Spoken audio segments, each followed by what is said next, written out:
Madame le vieux,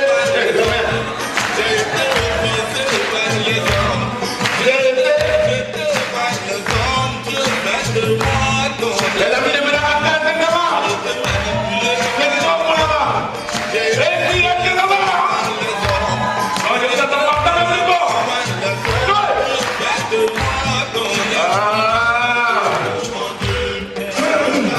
C'est bon, c'est bon. On n'a pas dit que c'était un concert, on a dit que c'était un spectacle d'humour. À bon entendeur? Non.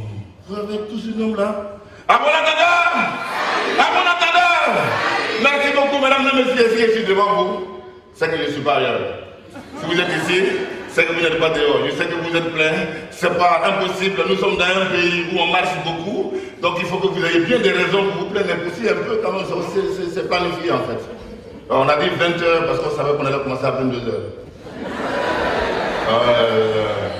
Non, on devait commencer en fait à 20h.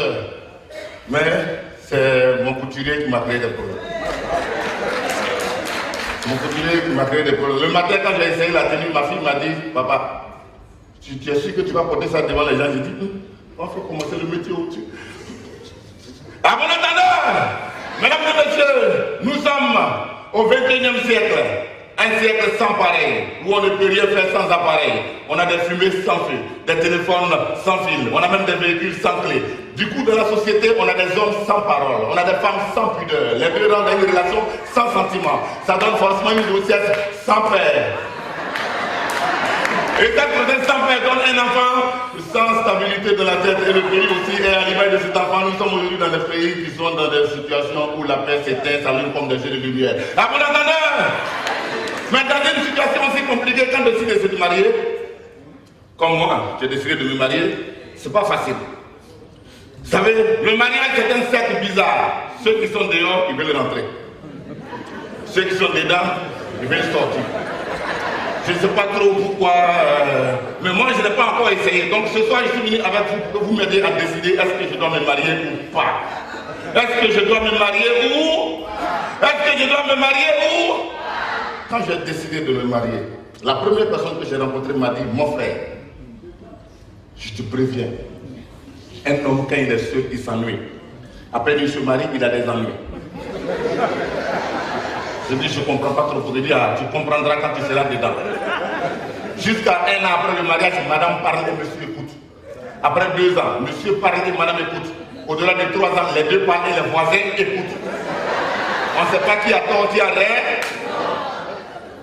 J'ai commencé à faire un peu plus attention. Je dis, si je dois aller dedans, qu'il y a déjà des commentaires comme ça veut dire que moi aussi, il faut que je fasse un peu attention, quoi. Je regarde autour de moi. Je me rends compte qu'aujourd'hui, les hommes sont plus à l'aise avec leurs copines et leurs maîtresses qu'avec leurs femmes.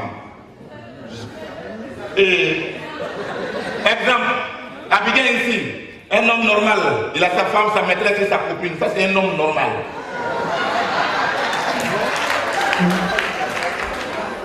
Quand un homme est trop fidèle, il est dangereux. Tu ne sais pas ce qu'il prépare derrière. Un homme normal, il a sa femme, sa maîtresse et sa copine. C'est comme à l'église. Il y a le Père, le Fils et le Saint-Esprit avant de dire Amen. C'est au moins 3. Les amis, quand tu prends un véhicule, que tu traverses barrière de police, il n'y a pas de pilier secours, on t'arrête. Dans un gouvernement normal, il y a le ministère de l'Extérieur. Comprenez-nous, quand même, si toi tu es dedans, tu es déjà dedans, tu es dedans. Toi tu es le ministère de l'Intérieur. Laisse le monsieur s'épanouir un peu dehors. À bon entendeur? Mais si tu ne veux pas qu'il aille dehors, il faut bien que tu reviennes en arrière, que tu te remettes en cause. Le problème que nous avons, c'est quoi? C'est que les femmes, quand tu vas les draguer, au départ, quand elles savent que tu dragues, c'est là qu'elles portent ses meilleures tenues, ses meilleures coiffures, ses meilleurs rouges à lèvres, ses meilleures chaussures. C'est là qu'elles portent. Mais le jour où tu dis, bon, je te mets la bague au doigt, tu viens à la maison. Elle a déjà pris la coupe. Donc là, il n'y a plus de faux à fournir. À bon entendeur, c'est là que quand tu reçois tes amis sont assis à la maison, elle va porter un pagne bizarre pour sortir dans le couloir pour venir là-bas. C'est que tes amis là sont pas que tu vas dire. À bon entendeur, donc c'est ce qui fait qu'en général les hommes aussi prennent des précautions. Mais si aussi une femme réussit à être la femme, la maîtresse et la copine de son mari, il n'ira pas dehors. Mais s'il va avoir une famille, une maîtresse, une copine, c'est parce qu'il y a des explications. Parce que la femme, c'est celle avec qui tu fais les projets. Il faut construire une maison, il faut acheter terrain, ça c'est avec la femme. La maîtresse, c'est la femme que tu regrettes d'avoir connue après avoir connu ta femme. Ça veut dire que, pauvre homme pitoyable que tu es, tu as décidé de dire oui un peu trop tôt. Tu t'es levé sous la pression de tes amis et de ta famille, tu es parti à la maison, tu dis oui, oui. Et dès que tu sors, tu rencontres celle-là, tu dis, toi tu étais où? Tu étais où? À bon entendeur? Mais attention, une maîtresse c'est comme le parti d'opposition, c'est le pouvoir qui l'intéresse. Oui, c'est la maîtresse, elle te donne tout cadeau. Elle te couche chemise cadeau, elle te donne pas un cadeau, elle te donne le truc cadeau. Toi tu penses que tu as réussi. Non, c'est une stratégie d'approche. Elle sait ce qu'elle cherche. Elle veut accéder au pouvoir suprême et tu verras de quel voie elle se réchauffe. À bon entendeur? Et puis à côté, il y a la petite copine. Ah, la petite copine. Ça c'est valable pour les tontons de plus de 50 ans. La petite copine. Celle qu'on ne peut pas présenter en public. Tu vas avec elle quelque part, quand on dit c'est qui, tu dis en fait c'est, tu vois le quartier qui est derrière nous, là où la route passe là, tu vois l'autre côté, là où il y a le, voilà c'est sa fille. Tu vas la présenter comment? Elle a l'âge de ta troisième fille. À mon entendeur, c'est avec la petite copine qu'on danse les chansons qu'on défend à ses enfants d'écouter à la maison.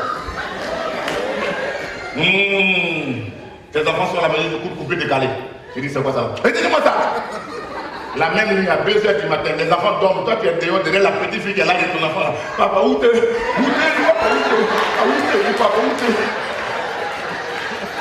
À mon entendeur? Alors qu'en fait, le papa où t'es qu'on dit là, c'est à part que le morceau s'adresse. La chanson dit papa t'es où? Nous on est à la maison, on n'a même pas encore mangé, tu es dehors, tu veux quoi? Tu veux quoi? À mon entendeur? Mais à côté de ça, il y a les hommes qui, eux, ils sont dans la démocratie, dans la légalité, dans la parité, c'est comme nos frères musulmans. Et ils n'ont pas de copines dehors. Ils ont 2 femmes. Quand il y a 2 femmes, ta maison devient comme un pays où on a découvert le pétrole. Il n'y a plus de stabilité. Dans ta propre maison, tu es médiateur, conciliateur, je te préviens. Toi, tu es la plus petite. Oh, quand je parle, c'est toi qui te regarde. Oh, je suis en train de... C'est quoi? Dans ta propre maison, tu te dis même comme un fou qu'on avait sorti de la ville qui se retrouve en ville. À mon entendeur? Mais c'est des choses qui amènent les gens à se poser des questions. Et moi, je dois me marier. Et tout ça là, j'ai entendu. J'ai dit, mais que vais-je faire de ça par là, de là? Vous savez, le mot français, c'est pas encore trop populaire. On ne peut pas comprendre. Alors, j'ai dit, bon, si ça s'arrête à là, ça peut être, excusez-moi, c'est une serviette. Ça ne justifie pas que tu es LMP. C'est juste une serviette. Il y a des gens qui te voient au plateau, quand tu as serviette, disent, ah, tu as une serviette. Donc tu as une serviette. Ça veut dire que tu as une serviette. Ok, on se connaît dans ce pays, tu as une serviette. Toi, avec tous les services qu'on te donne, tu as une serviette. Par exemple, j'ai une serviette, c'est précieux, à bon entendeur? Alors, moi je fais un constat clair. Les femmes, les hommes, le foyer. Tout à l'heure j'ai dit qu'on a comme l'impression que les hommes sont plus à l'aise avec leurs copines et leurs maîtresses qu'avec leurs femmes. Quand tu vois un véhicule à Abidjan arrêté au feu tricolore, en Côte d'Ivoire, partout dans le monde, qu'il y a 2 personnes dedans, un homme et une femme, que personne ne parle, tout le monde est tranquille, c'est un vrai coup. On est d'accord?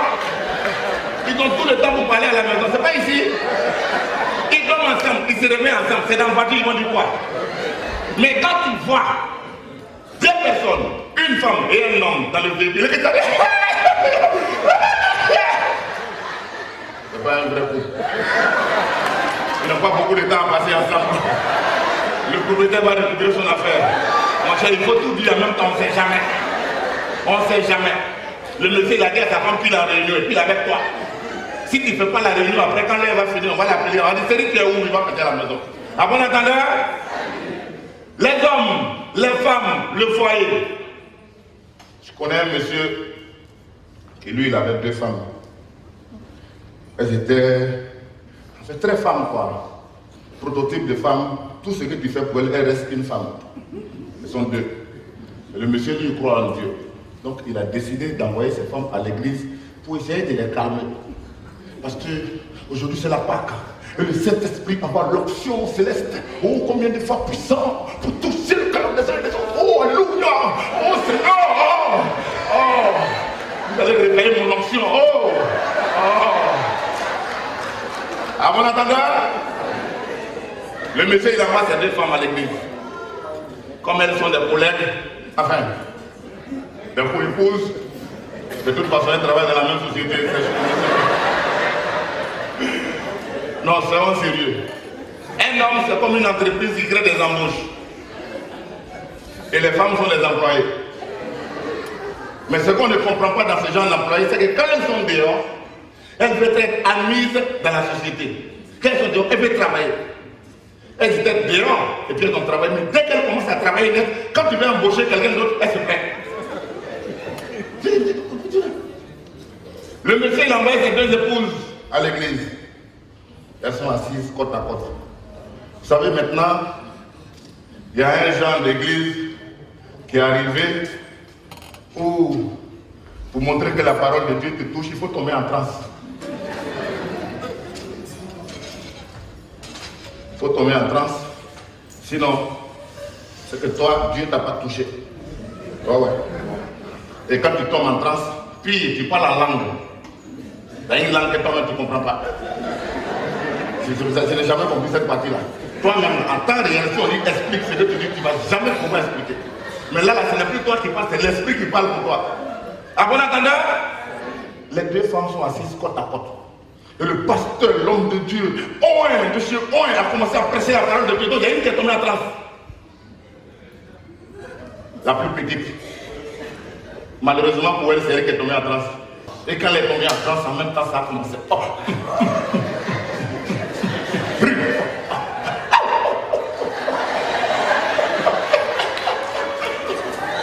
En fait, si tu veux respecter quelqu'un, il ne faut jamais l'avoir en transe avant de l'avoir en réalité. Non. Il faut l'avoir en réalité d'abord avant de l'avoir en transe. Mais si tu l'avoir en transe, tu vas lui dire, mais c'est quoi? C'est tu as quoi? C'est trans, c'est pas elle.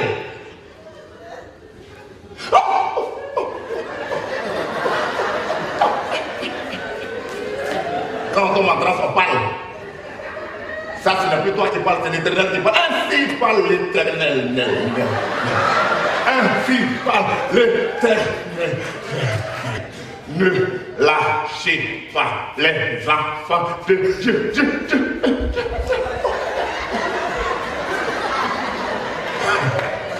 Rivalité de femmes. La petite a dit, ne lâchez pas les enfants de Dieu. En bon français, ça veut dire, il faut se soutenir mutuellement. Il ne faut pas lâcher l'autre. Mais l'autre qui est à côté, la première femme, avec toutes les rancunes qu'elle avait dans son cœur, parce que son mari a osé embaucher, marier une deuxième femme. La petite vient de dire, ne lâchez pas les enfants de Dieu. Alors que par pure coïncidence, en ce moment précis, il lui est arrivé quelque chose qui nous arrive tous. Quelque chose qui peut t'arriver quoi, ça dit, je ne peux pas, je respecte les mots, je n'ai pas envie de dire ça. Ça veut dire, elle était là naturellement, c'est un besoin naturel. Vous êtes là-bas, tu ne comprends pas cette histoire. C'est un besoin naturel. Vous savez, souvent vous allez dans une cérémonie VIP, une cérémonie classe, bien. Et puis, dans les cérémonies, on s'assoit toujours par ordre d'importance. Les uns sont assis là-bas, les autres, et puis après, le pied est monté quelque part à côté. Les ETC là, oui, ETC, merci beaucoup. Et du coup, il arrive dans la salle, la petite salle fermée, comme climatisée, comme ici, on sent une odeur. Ben, ça peut arriver. Tout le monde sait de quel hôtel il s'agit. Mais de vous à moi, quand ça arrive, on ne pense jamais au VIP. Non. Tout le monde se dit que ça vient du bas peuple. Oui, oui, parce qu'on se dit que les gens qui sont VIP mangent bien, ça ne peut pas les arriver. Attention! Non! Méfiez-vous! En général, les VIP s'asseyent sur le climatiseur, sur le split. Parce qu'on veut qu'il soit toujours bien. Le split est en haut. Quelqu'un qui a porté une veste, qui est fourré, avec ceinture attachée, chemise manche longue. Ça veut dire que quand il fait vent, ça ne peut pas aller en bas, ça sort ici.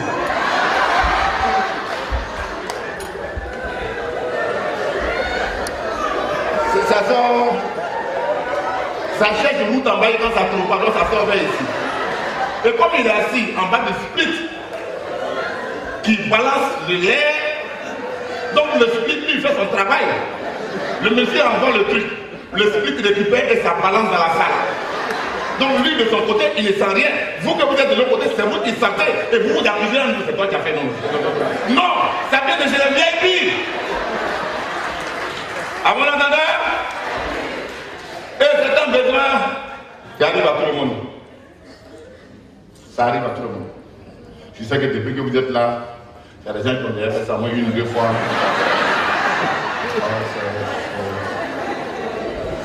Non, c'est le genre de choses. Quelle que soit ta complicité avec quelqu'un, tu ne vas jamais lui dire que j'ai bien de faire ça. Non. Tu es assis à côté de lui. Quand il fait, quand il demande ça, tu dis.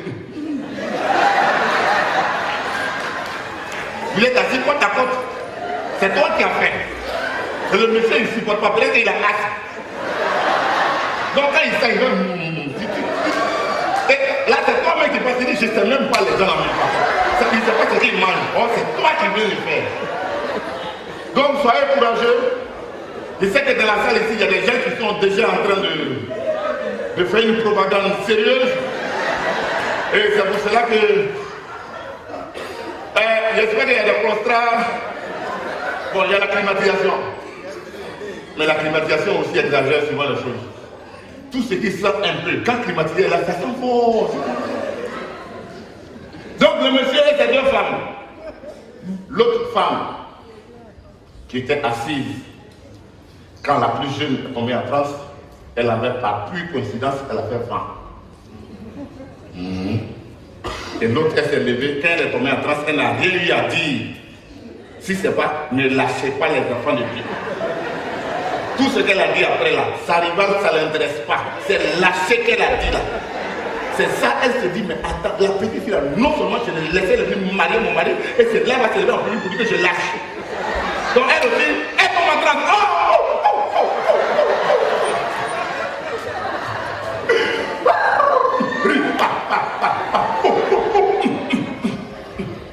Maintenant il faut trouver la réplique pour celle qui veut te parler. L'autre a dit, ainsi parle l'Éternel. Donc elle a dit, ainsi répond l'Éternel. Ainsi répond l'Éternel. Et si je lâche, ça fait quoi? Le prêtre lâche ici. Les enfants de père lâche. La chorale lâche. Tu ne dis rien. Quand Dieu lâche.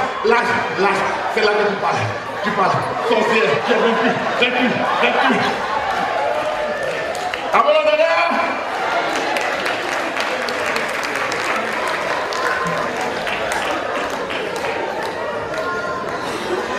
Les amis, c'est pas facile.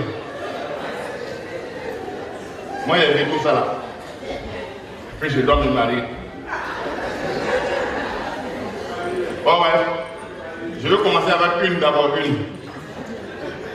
On va essayer. Je suis là aussi. C'est maintenant que j'ai vu. Ça me rappelle. Il y a quelqu'un qui m'a vu dit, hé, ta chaussure là, le bout est peinturé, tu es pasteur. Quel est le rapport? Il dit, Abidjan ici là, si tu veux être un pasteur respecté, si tu vas souligner beaucoup de vie à toi, tu ne vas pas avoir de fidèles, parce que la parole de Dieu là.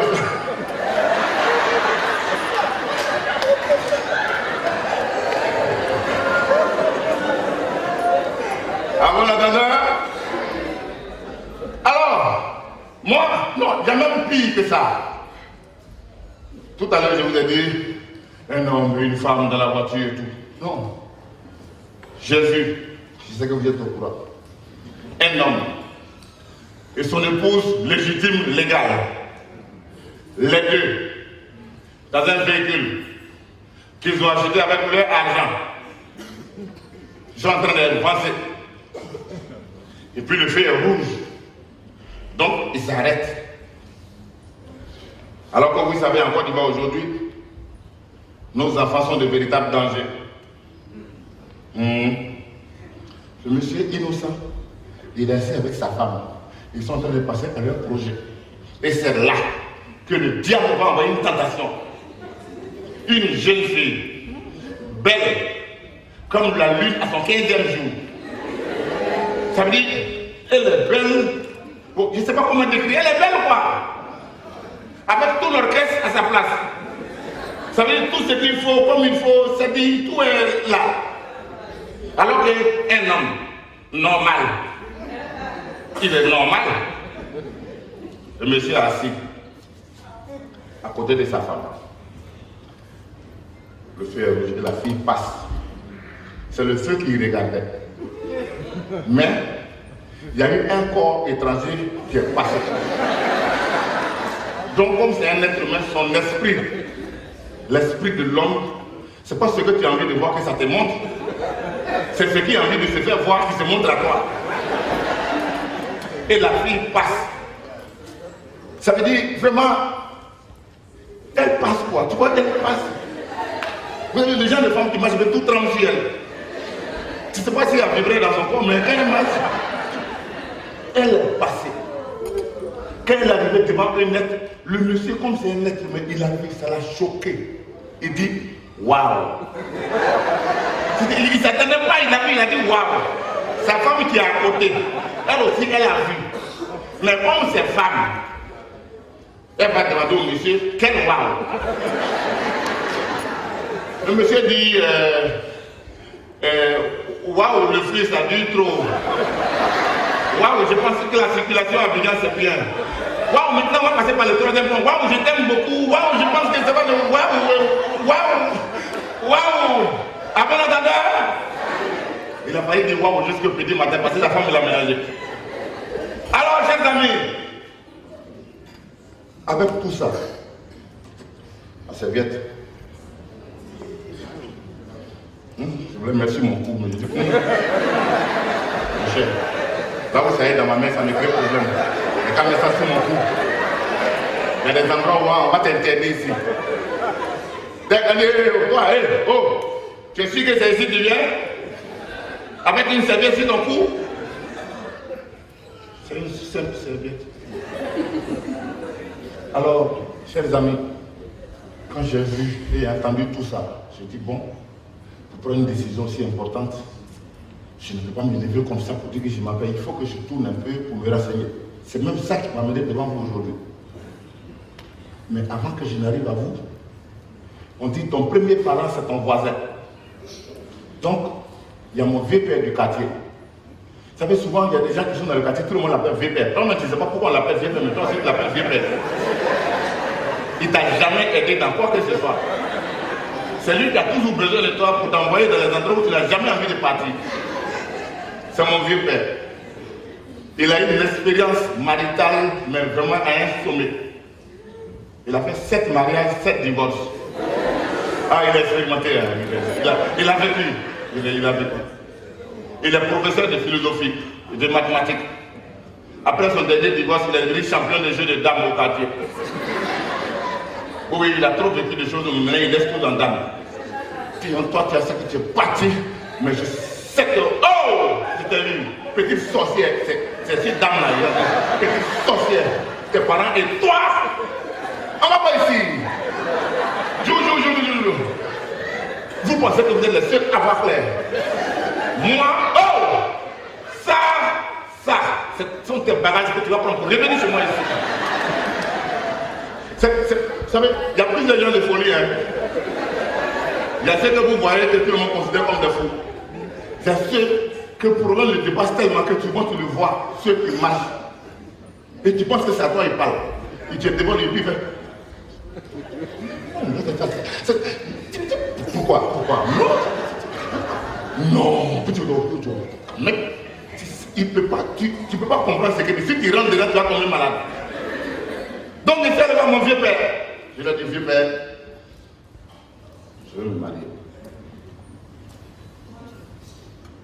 Il m'a regardé du haut en bas. Il a souri. Il dit, joue. Une façon de me dire que ce que je viens de lui dire là est la plus importante que ça, cette dame. Joue. Il y a des gens qui achètent la mort pour se donner. Okay. Non, mais si je coupe deux pieds ici à la dame. Oui, tu disais quoi? Joue un jour. Je dis, vieux père, je veux me marier. Il m'a dit, il a dit à son bouche, excuse-moi, donne-moi une minute. Je vais te marier. Tu as bien réfléchi. J'ai dit, vieux père, il n'y a pas à faire de réfléchir dedans. Moi, si mes parents ne s'étaient pas mariés, je ne serais pas là. Il dit, c'est faux. C'est faux. Un enfant, ça sort d'une relation. Ça ne sort pas forcément d'un mariage. J'ai dit, bon, c'est pas grave. Moi, je veux me marier. Il dit, ok. Je vais te dire deux choses. Après, tu vas décider de te suicider comme tu veux. Suicider, ça c'est un gros mot. Il m'a dit, se marier, c'est se mettre à deux pour commencer à résoudre des problèmes que tu n'aurais jamais eu si tu étais seul.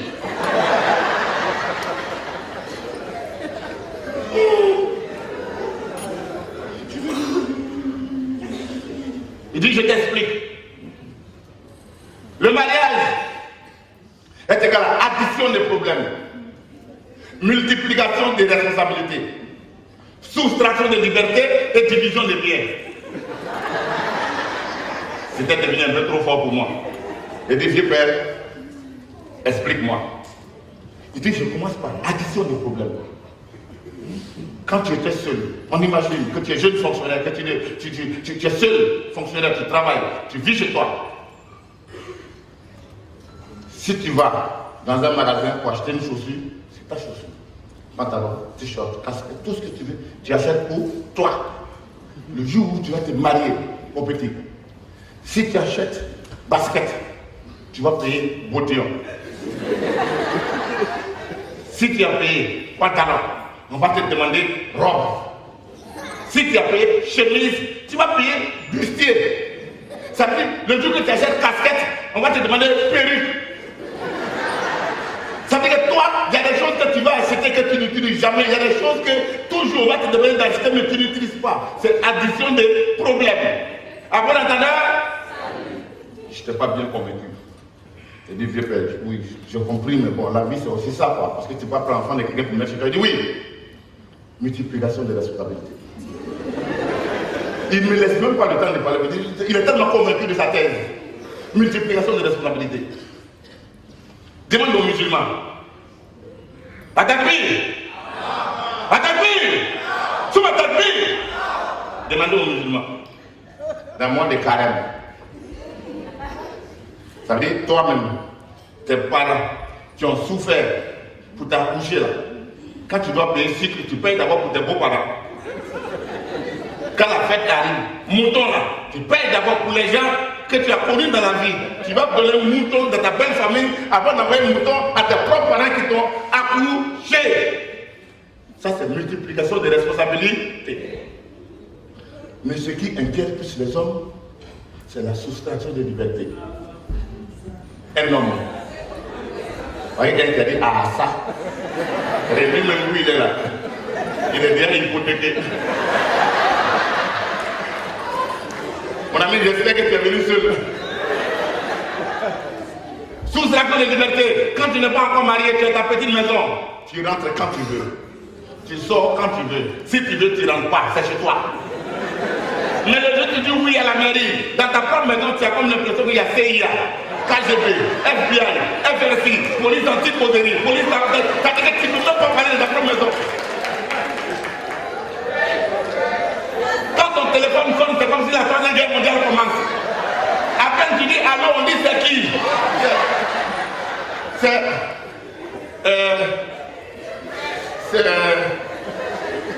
c'est tonton Dibé. Tu penses que c'est fini? On va te demander quel Dibé?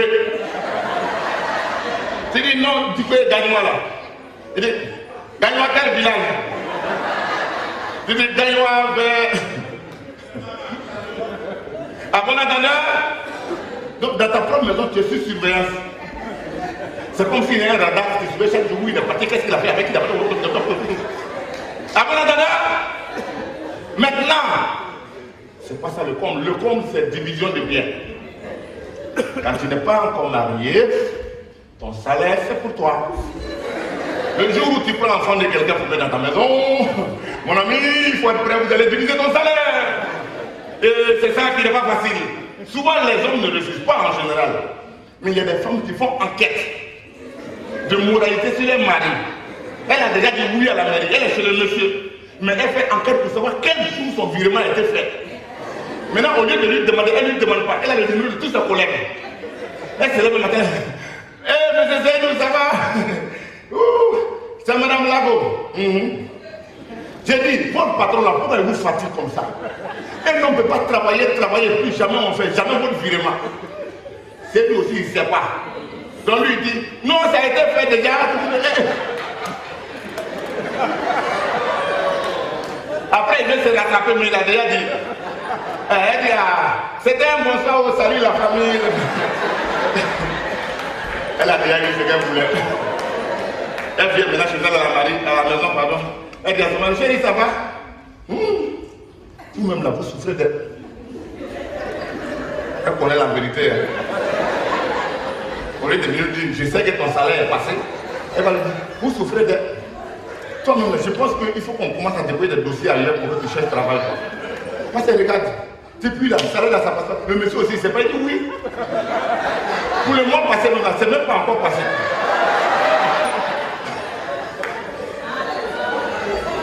C'est même pas sûr que pour le mois prochain arrive. Oh, elle connaît déjà la vérité. Ah, bon entendeur? Mais quand même, je pense que quand on décide de rester ensemble, c'est sur la base de la confiance. L'amour, le mariage, c'est pour le meilleur et le pire. Il y a un monsieur qui a dit à sa femme, chérie, je suis d'accord. Si on fait bien commun, je suis d'accord. Mais attention, si on fait bien commun, on doit faire mal commun aussi. Ah non, on doit faire bien commun. Quand c'est bien, on est commun. Et quand c'est mal, toi, tu es chez toi. Non. À bon entendeur, quand j'ai fini de causer avec mon vieux père, je n'étais pas vraiment comme vous savez, vous êtes d'accord que tout ça, là, ça ne peut pas te convaincre. J'étais un peu.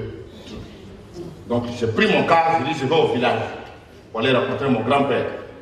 Je voudrais vous dire que mon grand-père, c'est quelqu'un de bien. C'est un monsieur qui a à son actif 17 mariages. Aucun divorce, s'il vous plaît. Il a des femmes, des doyennes, des moyennes, il y a même des stagiaires qui attendent d'être recrutés dans l'équipe de mon grand-père.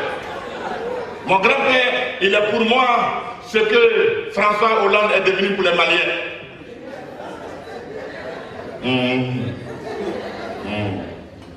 Al-Qaïda.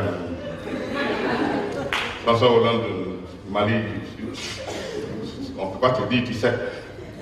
On dit, quelqu'un qui dort dans le salon de quelqu'un, il ne peut pas chanter. Sinon, il ne doit pas chanter tard la nuit, à moins de chanter les éloges du propriétaire de la maison. Je ne sais pas si vous comprenez bien ce que ça veut dire. Quelqu'un qui dort dans le salon de quelqu'un, il n'a pas le droit de chanter tard la nuit, à moins de chanter les éloges du propriétaire de la maison. Si tu te lèves très tard la nuit, et que tu commences à chanter les éloges de M. Bailly, tu sais que c'est M. Bailly, tu peux chanter ses éloges, mais chante autre chose. M. Bailly, c'est pas. On ne peut pas se reposer la tête de cette manière-là. Alors, je suis allé voir mon grand-père, je lui ai dit, grand-père, je te respecte beaucoup. Mon grand-père est pour moi ce que Ben Laden représente pour les Arabes. Ce que Jésus-Christ de Nazareth est pour les chrétiens. Ce que Mahomet est pour les musulmans. Mon grand-père est pour moi le modèle. Il a fait les deux guerres. La guerre du 14-18 et la guerre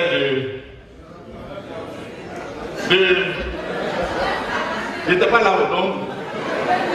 C'est 39 combien? Il y en a qui dit 47, il y en a qui dit 45. Vous êtes sûr que vous êtes pas à l'école. 39-45. 1945, mon grand-père a fait ces 2 guerres. Je ne parle pas de vos guerres inutiles maintenant que vous fabriquez vous-même. Après, vous allez passer à la télé pour vous justifier. Non. Je parle des guerres utiles qui ont construit le monde aujourd'hui, qui sont des fiertés. J'ai dit mon grand-père, je lui ai dit grand-père, je veux marier. Et c'est lui au moins qui m'a donné de bons conseils. Parce que mon grand-père m'a dit, mon fils, une femme c'est comme de l'argent. Si tu ne sais pas t'en occuper, elle va t'échapper pour aller faire le bonheur de quelqu'un d'autre. Amen.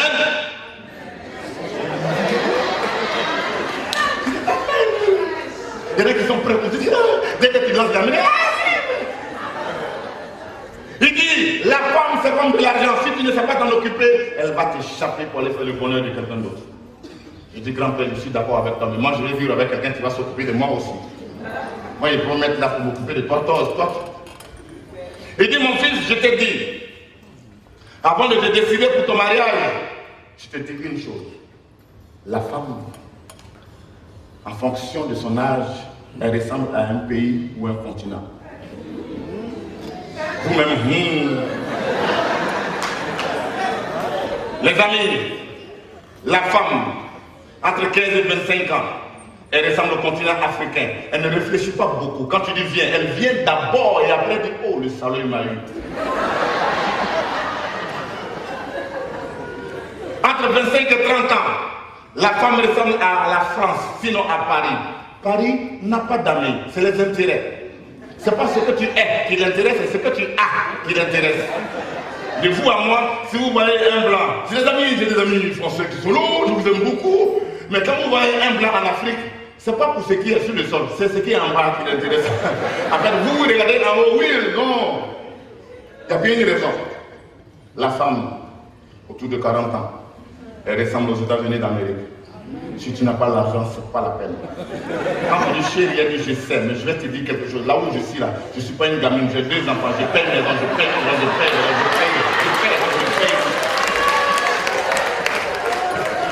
Il y a tellement de paye dans ce cas que toi-même, tu vas voter un budget pour la payer par mois. À bon entendeur, la femme, à 50 ans, elle ressemble à la Libye. Elle a un glorieux passé, un présent difficile, avec un avenir douteux.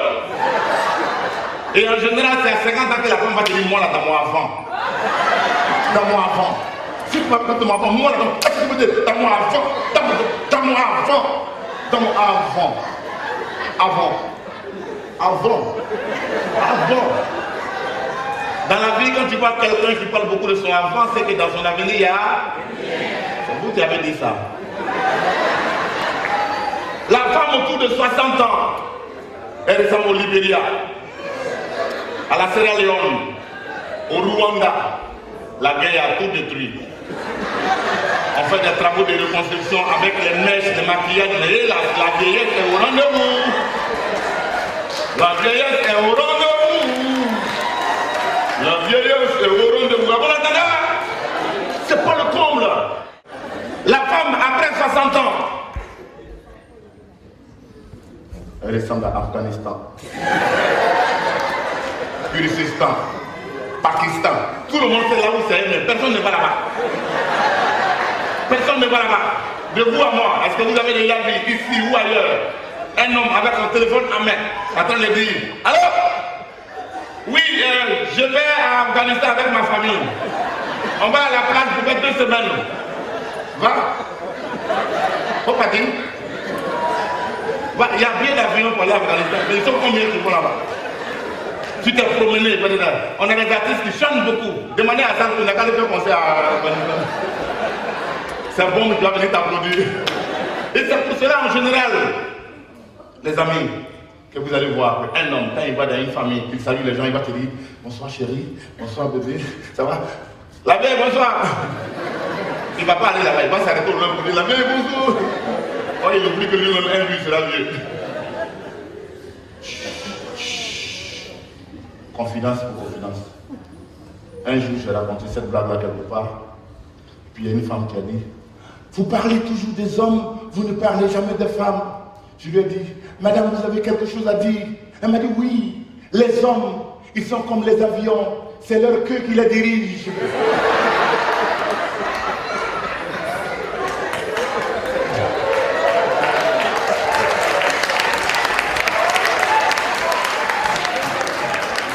À bon entendeur, il fallait quand même équilibrer les choses.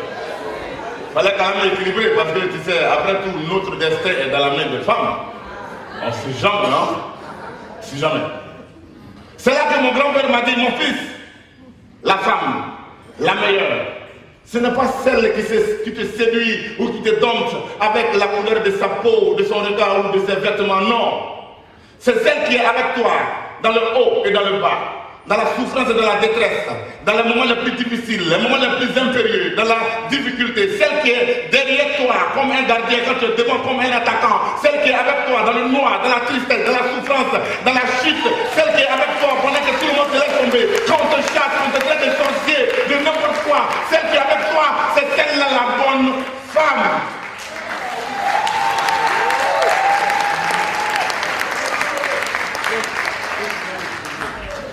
Quand mon grand-père m'a dit ça, je lui ai dit, grand-père, on trouve ça où?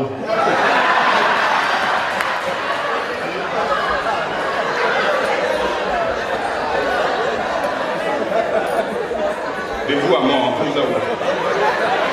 Aujourd'hui, 2015, Côte d'Ivoire. Yana Bazam.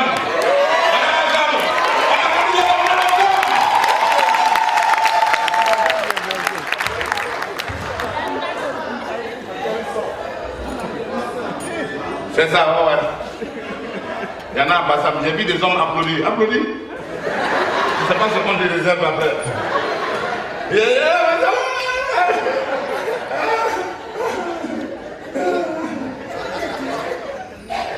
C'est compliqué, mais c'est intéressant, c'est aussi ça la vie. Nous sommes faits comme la nuit et le jour, comme la gauche et la droite, comme devant et derrière. C'est cette dualité que Dieu a bien voulu installer entre nous. Quand mon grand-père a fini de me parler, j'étais un peu frustré, comme on le dit, cassé. Et c'est là, comme un doyen, il m'a dit, fils, regarde autour de toi et cherche à savoir si il n'y a pas quelqu'un de ton âge ou de ta génération qui a une expérience de vie maritale. Parce qu'en fait, chaque époque a ses hommes et chaque homme a son époque. Celui qui n'a pas mangé la tête du singe ne peut pas garder ses dents. Oui. Il faut demander les dents du singe à celui qui a mangé la tête. Souvent vous demandez à celui qui a mangé le pied où est dent. Il va trouver ça comment? Mon grand-père m'a dit, regarde autour de toi. Est-ce que tu n'as pas un ami? C'est là que je me suis rappelé de ce tamin-là. Oh, un ami qui chaque fois vient dans ma tête. Il y a beaucoup de choses qui naissent et qui renaissent, qui renaissent. Il s'appelle James. Applaudissez pour mon ami s'il vous plaît. On va faire comme dans un meeting politique. En général, dans les meetings politiques, c'est pas ce que le monsieur il dit, le ministre ou le député il dit, c'est pas ça qui fait applaudir. Mais c'est le rapport que les gens veulent avoir avec lui qui fait applaudir. Il dit un truc, c'est même pas important, mais tu applaudis juste pour que tu remarques. C'est la même chose que dans les spectacles d'humour. En général, les gens ils viennent avec les femmes qui draguent. Il y en a qui sont bien, qui viennent avec leur épouse, c'est normal. Mais il y en a qui viennent avec les femmes qui sont en train de draguer, juste pour créer le rapprochement. On dit un truc, ça fait rire, ça fait pas rire, le monsieur, il met sa tête sur son épaule. Oh ouais, depuis qu'on est là, il y a des gens qui font attraper ça beaucoup. Méfiez-vous, les dames. Ces gens, déjà, ils sont dangereux. Les amis, quand mon grand-père m'a dit, regarde autour de toi, je me suis rappelé de mon ami James. James is an anglophone. When I tell you an anglophone, I say what I'm parling de ça. I know that you don't comprendre français totalement, oui, anglais, mais I will explain you cette histoire de façon claire. Because when James et moi, we se rencontrés, oui, vraiment, when we se rencontrés, James was amoureux. I want to montrer you quelque chose. I want to montrer you ça. James, lisez bien ce qui est écrit dessus.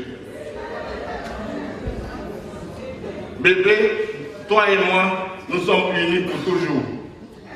Mais James et sa femme sont divorcés aujourd'hui.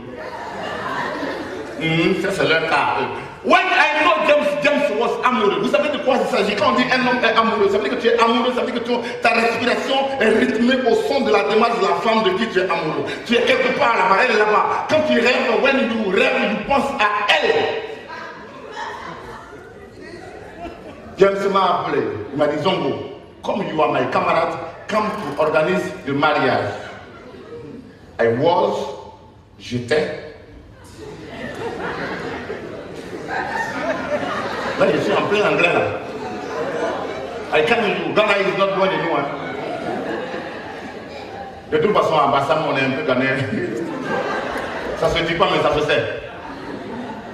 James était amoureux de sa copine. Il était tellement amoureux qu'ils ont décidé de se marier, ce qui est normal. Et moi, on m'a appelé pour organiser le mariage. J'étais le best man. Vous savez ce qu'on appelle un best man?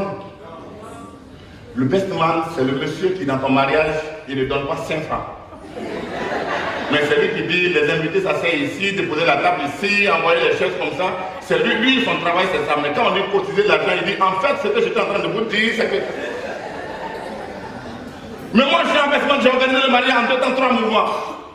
Mais les amis, 3 ans après, quand mon grand-père m'a dit d'aller voir James, je suis allé trouver James assis au pied de son lit, tenant dans sa main un papier. I demandé James. Oh my friend James, what are you fearing with this papier in your main? Je ne sais pas si vous comprenez bien, c'est anglais. Hein? Parce que James tenait dans sa main le papier qu'on appelle l'acte de mariage. J'ai dit, James, what are you fearing with this papier dans ta main? You are coming to deal with very not beaucoup de temps. And aujourd'hui, you are... James m'a dit, Zongo, this is the act de mariage. Et je lui ai dit, what are you cherching dessus? Il m'a dit, Zongo, I'm cherching la date de péremption. Mesdames et messieurs, si on peut dire oui, et 2-3 jours après chercher la date de péremption, ça veut dire qu'il y a des difficultés. Mais ne dit-on pas que la vie est faite de difficultés? Quand on se met ensemble, c'est pour le meilleur et le pire. Il y a des bons moments. Si on est ensemble pendant les bons moments, ça veut dire que quand les mauvais moments arrivent, on doit se supporter. J'ai cherché à voir la femme de James. Quand je l'ai rencontrée, elle n'a même pas voulu m'écouter. Elle m'a dit, si tu te promènes avec James, vous êtes la même chose. Je lui ai dit non. Jésus et Judas étaient ensemble. Mais Jésus c'est Jésus, Judas c'est Judas. S'il te plaît, moi je suis pas James. Et ça m'a permis de comprendre combien de fois aujourd'hui nos sociétés croupissent sous le poids de la souffrance de nos égaux. Dieu qui a fait les cieux et la terre, il n'a jamais rien demandé en retour à un être humain. Il nous a créés gratuitement. Il nous donne le souffle de vie gratuitement, la bénédiction gratuitement, l'onction gratuitement, le succès gratuitement. Mais nous, chaque fois qu'il nous arrive de poser un acte, nous attendons toujours quelque chose en retour. Tu as rencontré le monsieur, il ne t'a pas dit bonjour, ça te coûte quoi de lui dire bonjour? Tu préfères aller et aller dire je l'ai vu, il ne m'a pas salué. Pourquoi? Est-ce qu'il y a une loi qui dit que c'est lui qui doit te saluer? Vous êtes vif. Si lui, il ne t'a pas vu que tu l'as vu, va vers lui, dis-lui bonjour.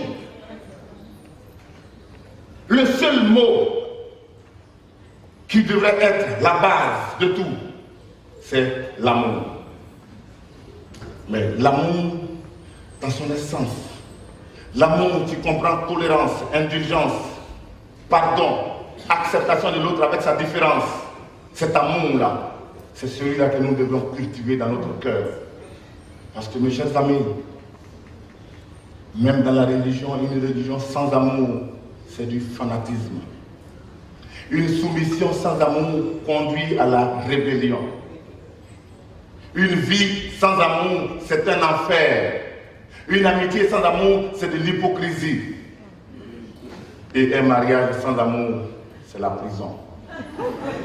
Mesdames et messieurs, je vous souhaite beaucoup d'amour dans votre vie.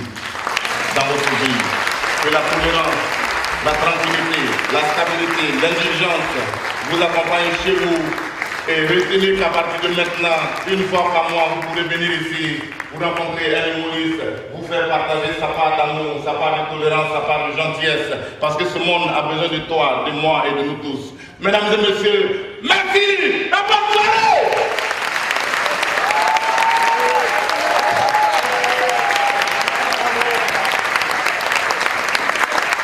Je ne sais pas, j'appelle ici le président Adama Eko, qui est là, et avec, s'il vous plaît, ne bougez pas. Quand vous partez dans le meeting, peut-être que le pays ne va pas bâtir vous faire ça. Ça, c'est une attaque. Si les autres collègues sont là, Souké, Latli, ceux qui sont encore là, je pense que je vais vous annoncer l'arrivée d'un inconscient qui vient d'arriver. Applaudissez, il s'appelle Didier Ramatoulaye. Ça se traduit par son vêtement et son micro. Il est très bête, c'est un enfant qui est bien, mais bien bête. On va accueillir ici tous les frères, tous les amis, les comédiens, les chanteurs aussi qui sont venus nous soutenir. Et je vais vous demander de faire une ovation pour tous nos amis qui sont là, pour tous mes frères qui sont là. Ils sont venus pour encourager cette initiative. Il y a ma fille Nash qui est dans le public, qui arrive. Prisca, viens s'il te plaît. Didier Akarawal est là aussi. On va avancer. Et on vous dit merci d'avoir effectué le déplacement. À tous nos amis, monsieur et madame Bailly. Merci beaucoup et bonne soirée. Merci bien.